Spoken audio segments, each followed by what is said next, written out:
I'm good. How are you? I'm good. I'm good. I've been listening to your music and I've been Yeah, loving it.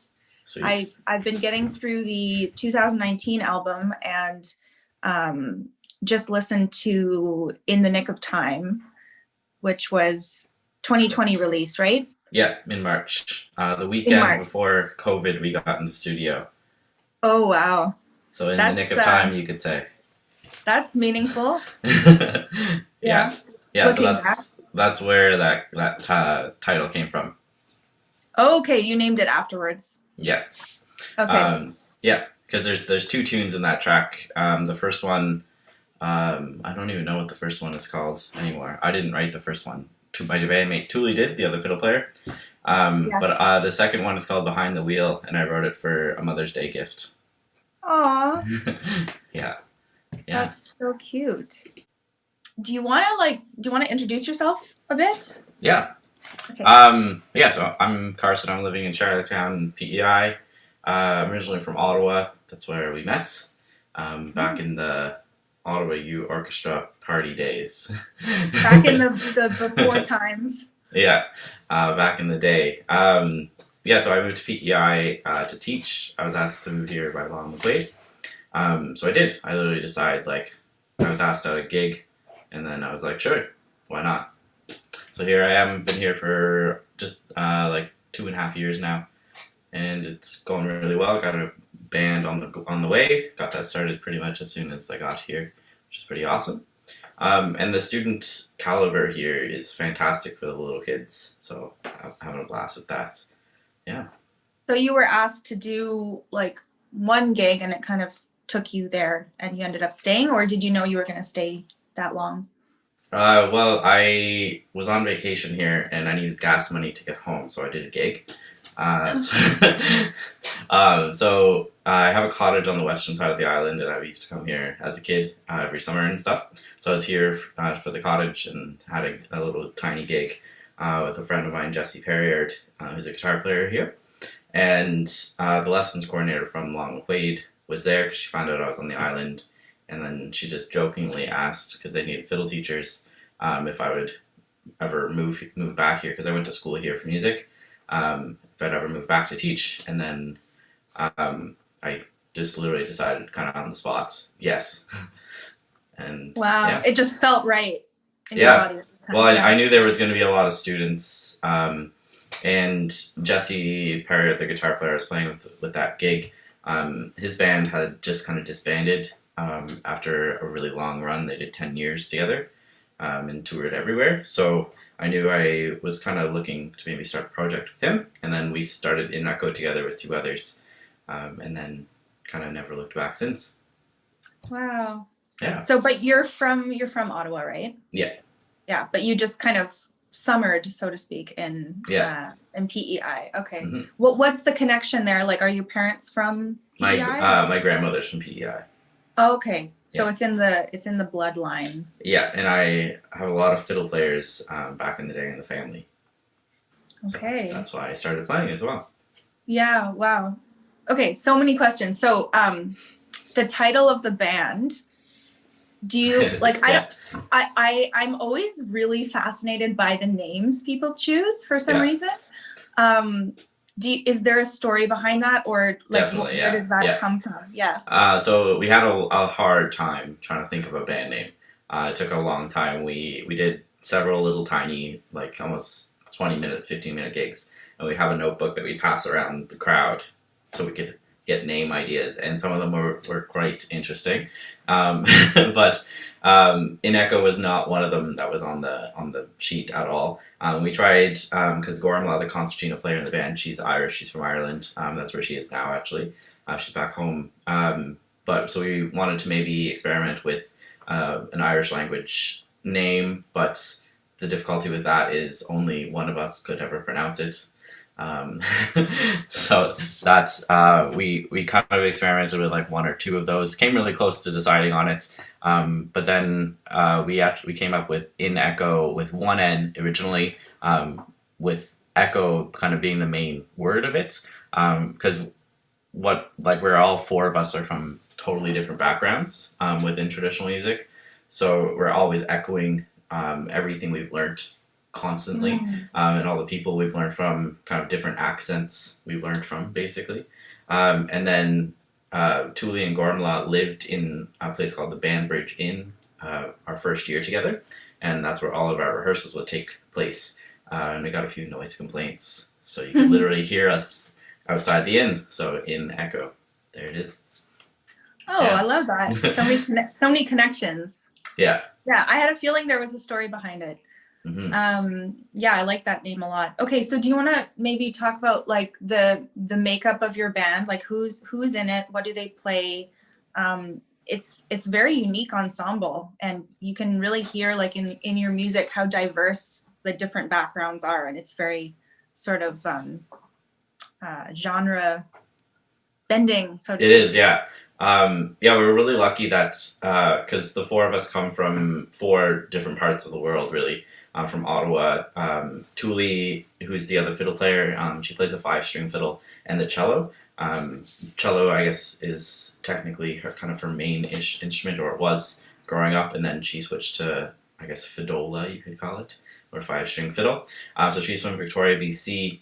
Jesse was the original guitar player. He was from PEI. But now Tom Gammons has taken his place, and he's from Montana, actually. And then Gormla mains on concertina. She's from Ireland. She's from Drogheda, Ireland. So much, like, so many different influences fused together. Thule and I have more of a kind of combined classical and traditional background. When we both studied at Holland College School of Performing Arts, which is a contemporary-based program. So it has a lot of jazz based stuff in there. And the original guitar player, Jesse, and Tom actually studied there as well. So we have that kind of contemporary background from that. And then Gormla comes from a really, really, really traditional background. So all the she kind of grounds us almost from getting too crazy sometimes. Yeah. Cool.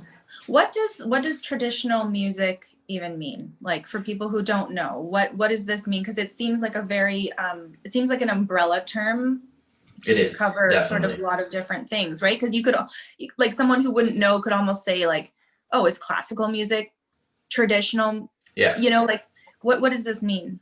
Well, like, funny you say that, because there are lots of people who have taken like classical pieces and kind of made it like put a traditional Celtic spin on it. There's a few albums with like there's an unaccompanied Bach piece with full background accompaniment, so it's not unaccompanied anymore and stuff like that. But traditional music as an umbrella is usually Celtic inspired tunes, basically, that have been passed down. Kind of the tradition has been passed down through the generations. That can also involve Nordic traditions as well, from Denmark, Sweden, and Norway. They have a really kind of unique, well, compared to Celtic traditions, a much different style. And you can definitely almost hear that kind of Nordic Viking heritage kind of sound in that. But a lot of it, all of it pretty much kind of has to do with dance. So back in the day, that was the entertainment. So it was all dance-based. So it's dance music. And that's what it still is to this day. So when you were listening to the album, you probably heard a pretty heavy drum beat in the background, just the bass drum. So that's to get you going, basically. Yeah, and that's why a lot of the titles of the traditional songs would be like jigs or reels or... Yeah. Right? So that's just different types of tunes. So we have jigs, reels, waltzes. Those are kind of 3 main types. There's slip jigs. So jigs are in 6/8, slip jigs are in 9/8. Mazurkas, which are on 3/4, but kind of have a jig feel. There's polkas, which are in true 4/4. Reels are in 2/4. Polkas are in 4/4. There's marches, strathspeys, slow airs, which are just really, really slow and kind of free tempo. Hornpipes, clogs. There's a whole different whole slew of different ones. Yeah. So well, I should give Jane and Kyle a shout out because I think they'd be mad if we didn't mention them all. Yeah. But that's how we know it. That's our connection. That's how we know each other. And they're also great fiddlers. Mm-hmm. And I lived with Jane for 1 year. I lived with Kyle. Yeah, and you lived with Kyle, exactly. Yeah. And they're dating. I was always just astounded by, like, as a classical trained person who, you know, has dabbled in other genres, but not sort of with the astuteness that I have with classical. I've always been astounded at the amount of tunes you guys keep in your head, and like that tradition of learning by ear and learning in groups and these big, you know, fiddle circles. And, you know, I see like what Jane's up to, and it just looks like, frankly, so much more fun. Like,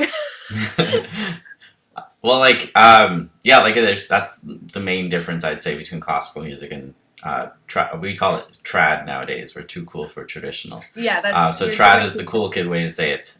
So that's kind of the main difference. Is it's such an oral tradition.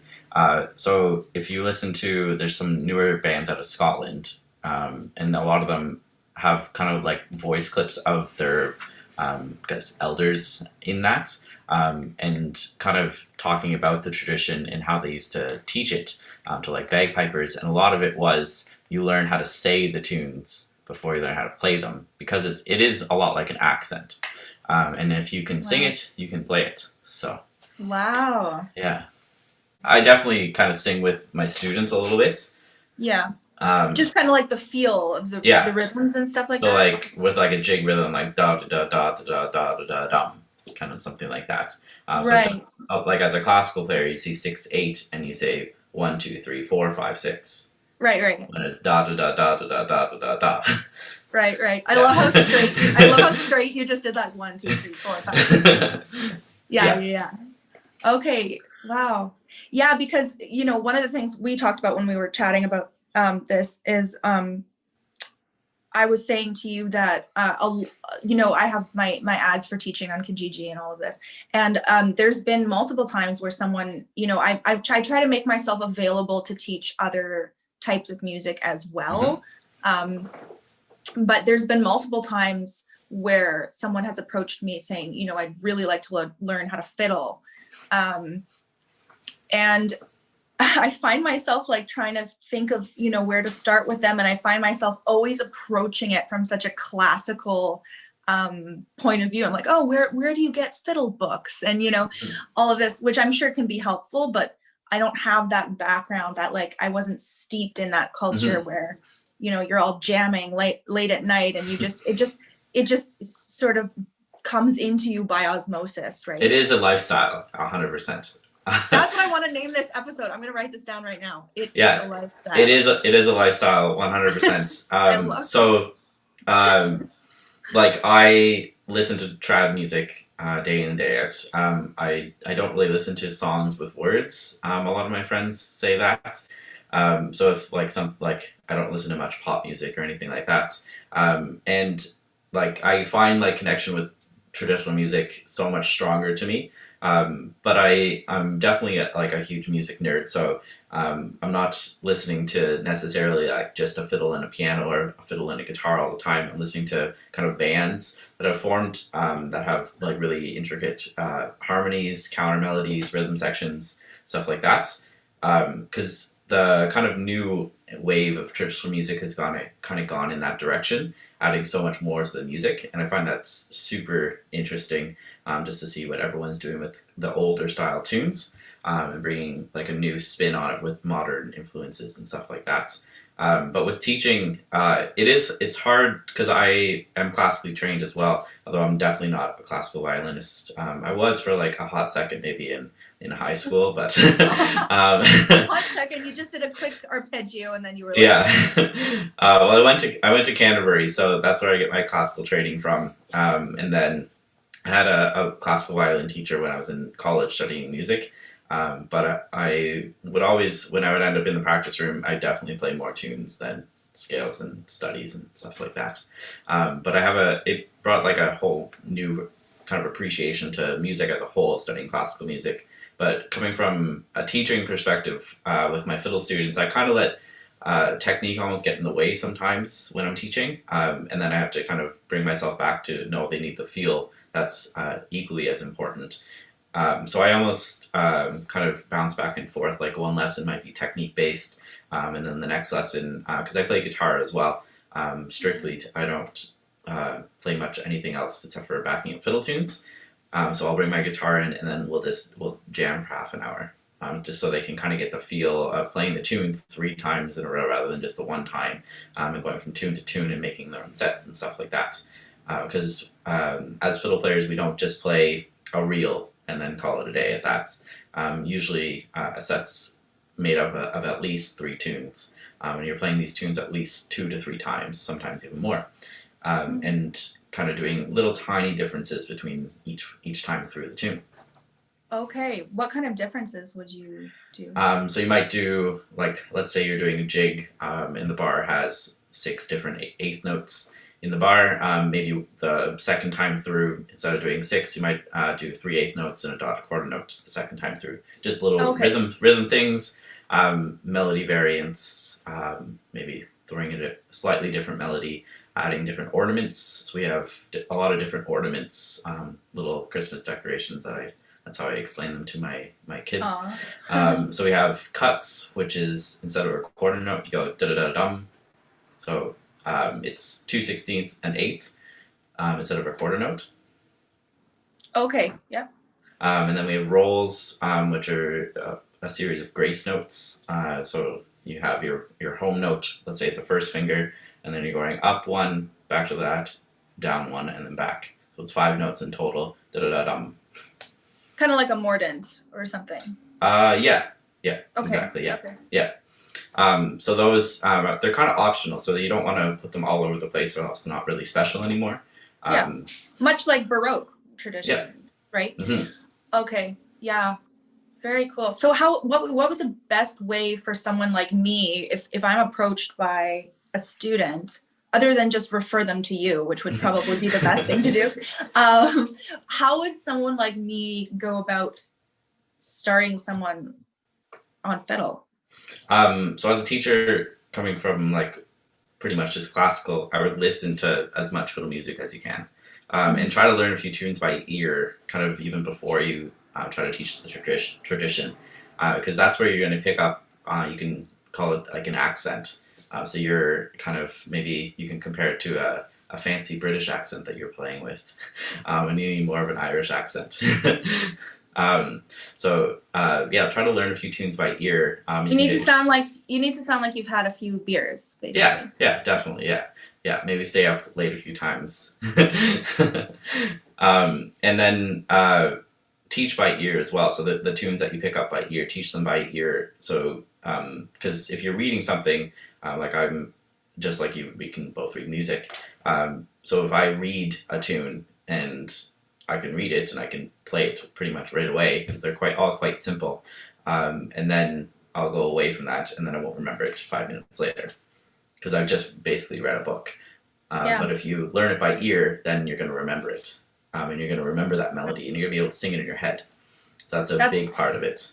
That's so key, right? Like I noticed my memory as an orchestral. Now I'm a professional orchestral player, and so much of our practice is like, I mean, there's a great skill to it in a sense that you get really good at noticing patterns and reading, and but then that lost art of really like tuning and turning inwards and really really learning just by ear. It's I noticed it sort of slipping away from me, and I want to keep exercising that muscle, because I think over years and years, you develop this other muscle of being able to read really well, but then you get off the page and you're like, what key is this even in? Like, I don't know. I just scan. I feel that 100%. Yeah. And like I have students who are they're only classical students. They don't have interest in the traditional music, and trying to teach them something by ear. Usually they've come from another teacher somewhere else. I have a lot of newcomers to Canada, so they've studied in other countries and stuff like that. So trying to teach them a fiddle tune by ear is completely foreign to them. So they have really, really good reading skills, even like really good intonation. So they have good ears, but being able to remember that melody is really, really tricky for them. Yeah. Oh, that totally makes sense. And I didn't start learning by ear until probably wasn't really comfortable, maybe about 8 years into playing or so, because my teacher started me off learning by note. So that's where I get my reading skills from. And I'm really thankful for that because a lot of traditional players don't have that reading skill. Okay. But it took me a long time, and I had to really force myself to learn by ear because I could just read the tune. Right. And that was really easy for me. But then learning by ear you get so much more from it. Right. And so, okay, let's go back to your band for a bit. Mm-hmm. You told me this morning some exciting news. Do you want to share that?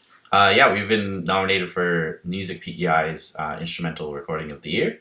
So that's pretty exciting. That's so exciting. So which recording is this specifically? So that's the full-length album from the 2019. Okay. Yeah. So they kind of extended the rules this year so you could have a bit of an overlap from last year's awards. We were nominated for 3 awards last year as well for that same album, but this is a new category, so we were able to apply for this as well. Yeah. That's so great. Mm-hmm. So within the band, how are you able to record this year? Because you recorded in 2020. How are you able to do that? Yeah, we're not recording right now because we are so distant right now. Tom and I, the guitar player, and I were here both in Charlottetown, but Tuli and Gormla are not right now. And all of our arranging of tunes and writing has been the 4 of us in a room. We literally kind of lock ourselves in a room for like 10 hours and then we hammer something out. So we've found it really, really difficult to try to do that remotely. I've kind of done some stuff on my own, kind of played with progressions and tunes, but it's not the same. The creative kind of juices aren't there. Mm-hmm. Yeah. Mm-hmm. So your 2019 album was done in a studio or was done at your home, or where was it? Yeah, it was done in a studio. A basement studio is pretty low budget. There's a bit of a kind of a story with that. We never intended to record an album that soon. We'd only been a band for about 6 months when we recorded that. Oh my gosh. And we recorded 4 tracks of it when we'd only been a band for about 3 months or so. Wow. So we kind of had a lot of momentum behind us. Just starting out, we were doing these really small shows. There's a number of different kind of variety shows around Charlottetown that happen pretty much weekly. So we just wanted to kind of play out what we had created because we were feeling really, really good about it, really confident, and just wanted to see how it worked in a live setting. So we were playing a lot of that, and a lot of people got super interested in what we were doing. So we were invited to represent PEI at Folk Alliance, which is a like kind of networking conference. But we hadn't recorded. We had only 3 sets to our name. We had no name, and we had no photos. We had no videos or anything like that. So we had to kind of get everything together really, really quickly in order to get that off the ground. Yeah. Wow, that's fascinating. Yeah. So I find that amazing because it's so it's like it's a perfect balance between very like natural sounding, but then also it seems almost conscious in its mixing of genres and styles in another sense. Yeah. Like I think my favorite song so far, it was called I wrote it down, Lost in Washington. Yeah. I really liked that one because like it right in the middle, it sort of like does a breakdown. And now I'm realizing what that instrument was. It was the 5-string. Yeah. Yeah, violin. the 5-string in the guitar. Yeah. Yeah, I love that. I really like that. That's amazing that you got that together so fast. Yeah, it's like we spent a lot of time together in the Banbridge Inn. So like at least 3 to 4 times a week at that time. We were there for hours at a time, Mhm. just trying, because once like you start with these are the tunes we want to work with. A lot of times it's one tune that we have in mind. So with that track, I had learnt Washington Square Park, which is the first tune in that. It's just a really unique tune. It's in 3/2, which is kind of odd for a tune. Mhm. And it's an E, which is a really nice key. And it has a really nice progression that goes with it as well. So I had learned that off a video on YouTube, and I've just been playing it quite a bit. And then I don't know how we came up with putting Lost in the Loop, which is the second tune in that track, which was written by Liz Carroll. But it just ended up going really well. So, and then with that kind of interesting little breakdown in the middle. Yeah. So I was wondering how much of your tunes on the album, let's say on that album or in general, are written by you guys versus or pre-existing. I think the number was 9 out of 13, 9 or 10 out of 13 are original. Oh, okay, that's Yeah. a lot. 9 out of 13. Okay, so you're Yeah. you're using the traditions that that are at your disposal and writing tunes based on. Yeah. Okay. And we try to do that as much as possible. With the EP, the 3-track EP Winter's End, there's one tune, the Wreck of the HMS Phoenix. It's not necessarily a traditional tune. It was written by Jake Sharon and Cody Chasen of the East Pointers. It's still a fairly new tune, but that's the only one that we didn't write. So the other 2 sets have original tunes in them as well. Yeah.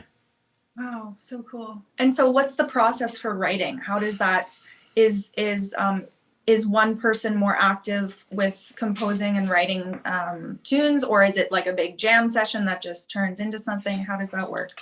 With some of them, they were written beforehand and kind of brought to the table. I had written the tune That Bass, which is in the Ibs in the Big City track, and Jesse had written the Ibs in the Big City tune.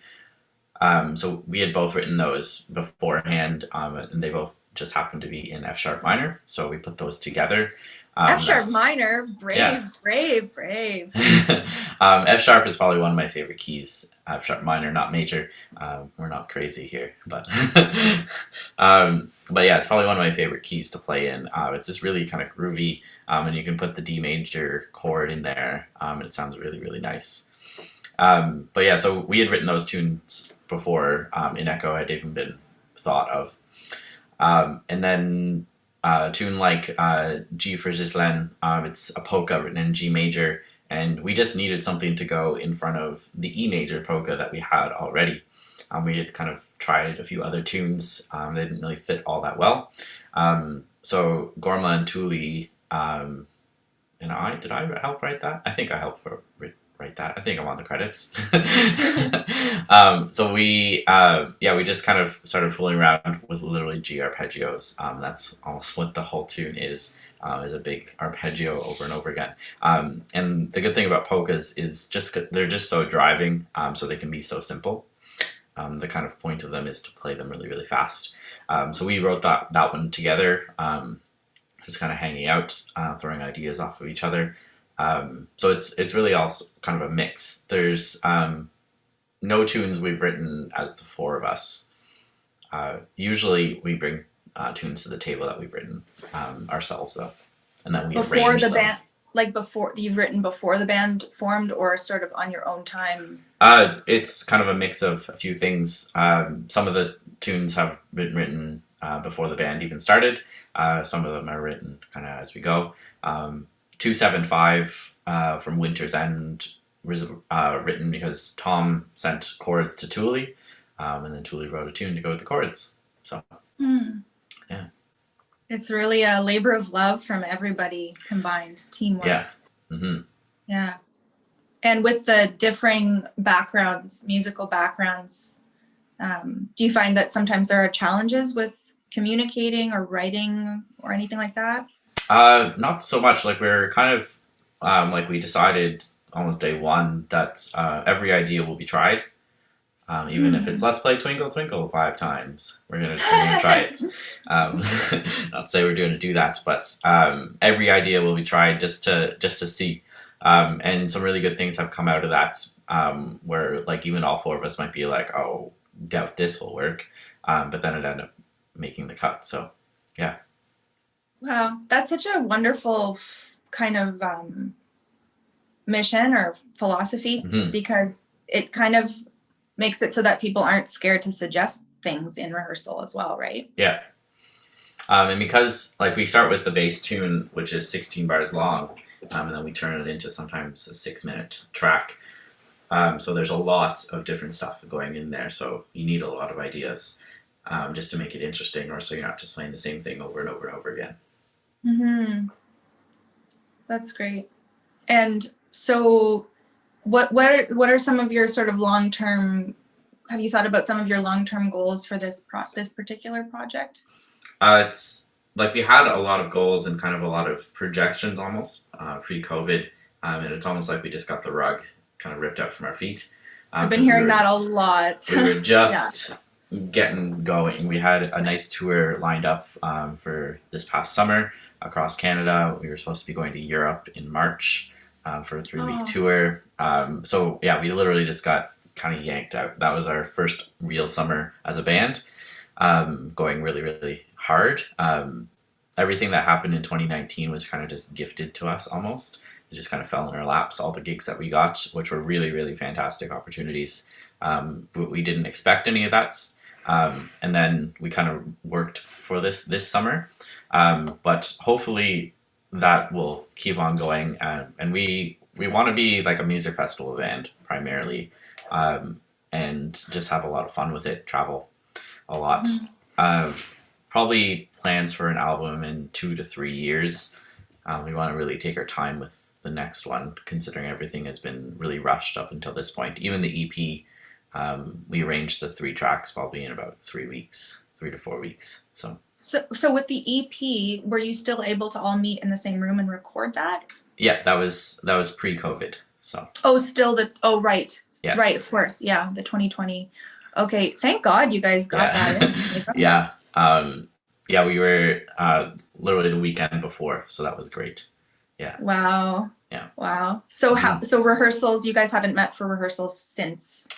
Well, we thankfully, because we're in PEI, PEI is relatively untouched by COVID.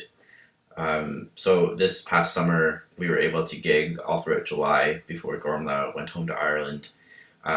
So we had quite a few kind of little tiny festivals around the island lined up. And PEI as a whole have been really, really great to artists. The Music PEI as an association has put on a few different things.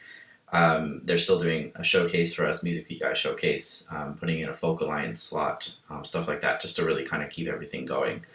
And then a lot of the festivals kind of altered themselves in order to accommodate island artists. So there is a drive-in festival for the Cavendish Beach Music Festival, which is usually a one-weekend event focused on country music. But they had, I think it was 4 or 5 weekends focused on kind of a different genre set for each weekend, because there's such a kind of vast land of music here. So that a lot of people think PEI traditional music, but there's a huge jazz scene, there's a really big hip-hop scene, even kind of a grunge rock scene, metal scene, and then country music as well. So I didn't know that. That's amazing. Yeah. Mm-hmm. So when you say traditional, so you were originally talking about Celtic traditions at the beginning, and I know that there is Cape Breton tradition, PEI, there's sort of more Canadian originating traditions. How do those still all originate from the Celtic, or is it a completely different? Yeah, they do. Yeah, the kind of the roots is all from Ireland and Scotland. The roots of all that music, and it's had been brought over by I guess our ancestors. So with my family, I believe it was probably about 5 or 6 generations back that they came over from Ireland, and a lot of my great aunts and uncles, some of them are still alive today, but they were really, really great fiddle players and piano players, and they would get together just as they would, I guess, back in Ireland a few generations back, for house parties and stuff like that. So the traditions have all kind of stemmed from that. In Cape Breton, they have a really, really big Scottish tradition, and that's because a lot of people from Scotland arrived in Cape Breton. And then around the Ottawa Valley, there's a lot of Irish players as well, because there's a lot of Irish people that ended up there. But because Ottawa is such a big city, there's distinct like Cape Breton pockets of players, Irish players, and more of an Ottawa Valley style, which is kind of a more old time influenced playing. Okay. Wow. And so as I'm guessing, as the years have gone by, the sort of original Celtic traditions now look quite different from the Cape Breton fiddlers and the PEI fiddlers and these other. Yes, like I haven't been to Scotland myself, but I've been to Ireland, and like you can tell it's still very much rooted in the original traditions there. So like a lot of pub playing, just in sessions and stuff like that, and a lot of just really getting together with friends on a weekly, almost nightly basis. And that's a little bit lost here. There's definitely not the session culture here. And that's where a lot of tunes sharing happens, and tune learning, and picking up different styles from other players happens. So we've lost that a little bit, but thanks to the internet, we're still able to hear a lot of different players all over the world, and pick up tunes from that. Mm-hmm. Okay, so session meaning you all get together and you're jamming by a fire type thing with... This is how I envision it happening. I wouldn't say a fire, but usually it'll happen in a pub. Okay. So like there's still sessions that happen here on PEI right now, even during COVID. So there's one tonight, and it's at a pub called the Old Triangle. So it sounds Irish in its name, even. There's right now it's limited to 6 people that show up. We all sit around a table.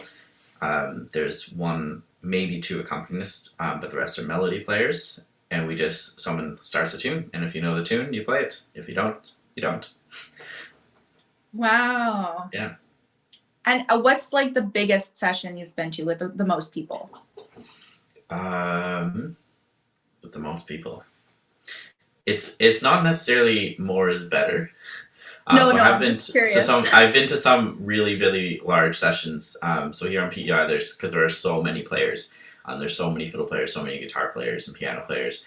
So the sessions at the Old Triangle used to get very large, to about like 30 or 40 people. But at that point, it's getting so you can't really hear the other end of the table. It gets a little kind of funky sounding. I've been to Ireland for the Fleadh, which is the largest traditional music festival there. I think the largest music festival there, and it happens over a whole week. And during that week in the town that it happens in, it kind of moves around the country every year. But there's like 600,000 to 800,000 people there, so the sessions gets quite large. And it's just kind of, if you can fit, you can play. Yeah. Wow. And then, I mean, who decides like who starts the tunes, and does it just happen? It's kind of like there is loose session etiquette. So like when I was in Ireland for the Fleadh, obviously I'm not from there. I don't necessarily know all the local tunes that are from there, so I wouldn't be one to start all the tunes, definitely. So I'd kind of follow, and then if you're asked by someone that looks like they're leading, then you start a tune. But it kind of depends, and you kind of frequent sessions. Usually if you're from a certain place, you frequent that session, and then you kind of get to know the tunes that are played there. And then if you don't know the tunes when you're first starting out, you probably won't start a whole bunch, but then as you go along, you'll end up starting quite a few, because you know the tunes that are normally played there. And then some sessions run with, there's a leader for the week, so they're kind of leading the session and kind of dictating the tunes that are played. Wow. Well, this is all very informative for me, because I'm just not a part of this culture. Mm-hmm. So it's really cool to learn about etiquette, as you say, and how these things are done. It's yeah, really, really awesome. Yeah. So you mentioned you're kind of keeping this tradition going in PEI right now. through your students and through your band. Mhm. How has that been going for you? The students here are really, really great. I have a lot of them. I'm up over 50 students right now. Oh, Um, wow.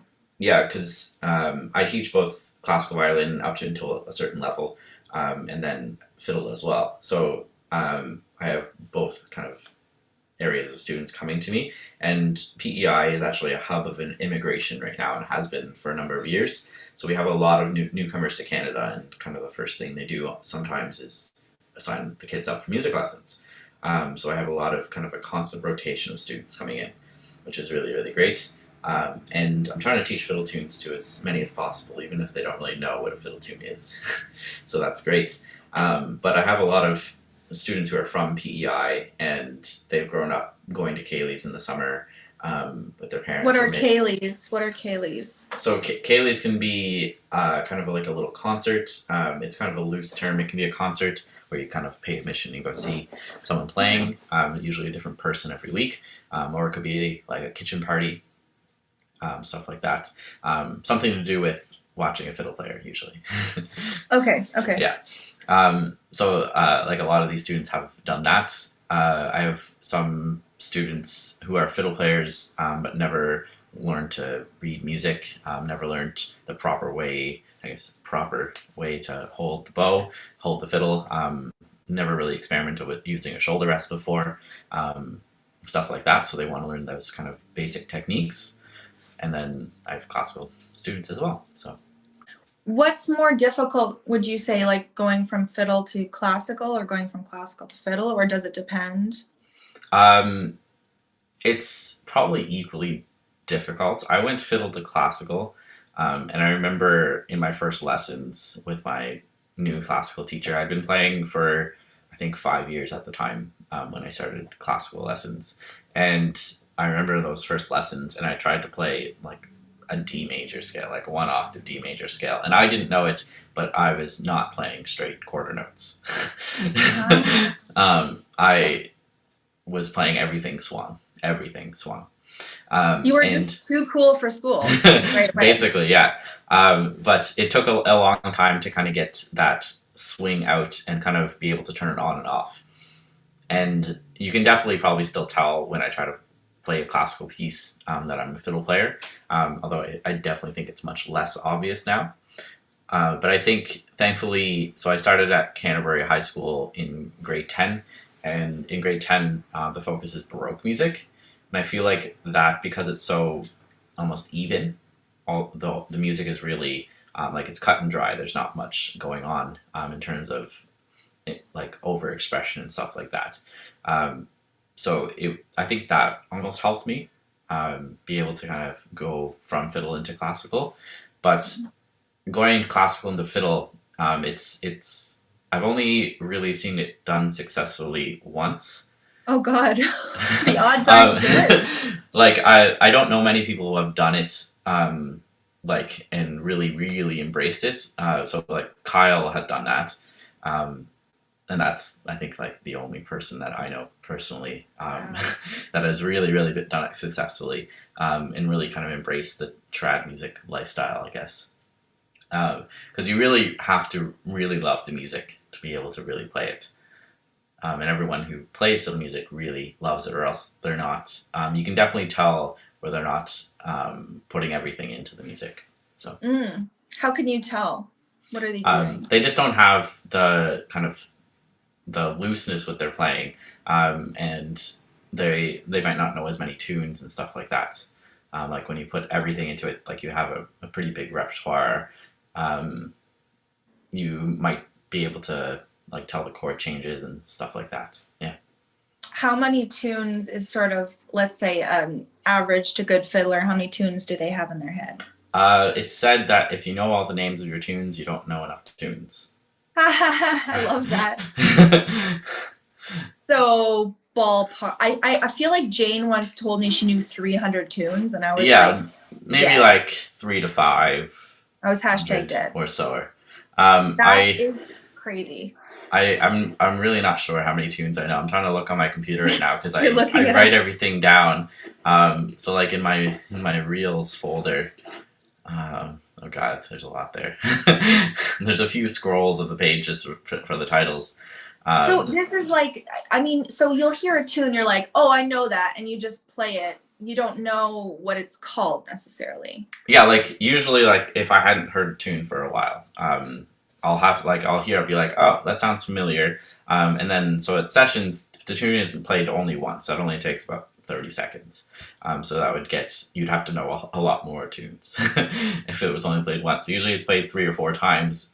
So then I'll be able to identify the key just by kind of the vibe of the tune. Each key has its own kind of tone, center, feeling, something like that.